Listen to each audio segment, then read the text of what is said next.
Alors, la stratégie de gestion d'accès avec Samba, on va parler maintenant du rapport pour la correction d'un travail. Alors, la première chose que vous avez à faire, c'est que lorsque vous avez terminé votre gestion d'accès et que tout fonctionne bien avec votre client Windows XP, bien, vous avez à ouvrir une session avec Emika Annex et faire sudo blanc de mémoire. Back config. Pardon, ça a été long. C'est mardi matin, il est encore tôt. Alors, sudo back config va faire en sorte de créer un fichier texte qui va comprendre toute la configuration complète de votre serveur. Et qu'est-ce qu'on peut remarquer, c'est que la configuration est disponible à l'adresse suivante, http://ubuntu server. Et cette configuration-là n'est pas disponible à partir de la machine virtuelle nécessairement. C'est pas intéressant. Alors, ce qu'on fait, c'est qu'on ouvre le lien à partir d'un vrai furteur. Alors, Ubuntu Server, qui est disponible dans votre machine réelle. Et vous devriez avoir un rapport tel que le serveur Ubuntu Server, bon, ici marqué pour le 1153, là, mais il devrait fonctionner. Et vous avez un lien qui est ici. Ce lien-là, c'est le lien vers la liste de tous les scripts de back config qui ont été lancés. Alors, vous avez juste à regarder la date. Ici, en ce qui nous concerne, on est le 19 juin 2012 à 8h27.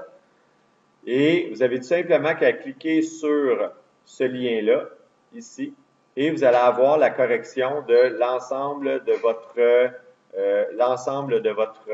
votre serveur. Alors, nous, ce qu'on va regarder, c'est évidemment la partie des partages, donc on retrouve ici. Alors, vous pourriez voir tout l'ensemble de la partie des partages. Si vous descendez plus bas, vous avez d'autres informations qui sont disponibles, notamment les groupes, les usagers. Donc, on voit les groupes cuisine avec les membres. Vous avez les usagers. Vous avez les usagers qui ont été ajoutés dans Samba avec la commande smb password.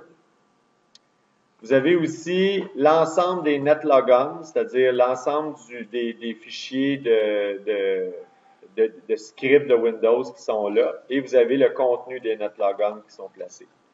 Par la suite aussi, on retrouve dans ce fichier-là le contenu du répertoire data. Donc, on est capable d'aller voir, là, disons qu'on cherche logiciel, ben, on est capable d'aller voir la sécurité de tous les fichiers et de tous les répertoires exactement en fonction des permissions, des usagers propriétaires et des groupes propriétaires. Donc, cette commande-là nous permet de faire un fichier texte que je peux sauvegarder et c'est cette commande-là qui va servir aussi à créer un fichier texte que vous allez devoir copier, CTRL-A, CTRL-C, et coller dans un document Word, là, disons un document Word comme ça, là, à l'examen.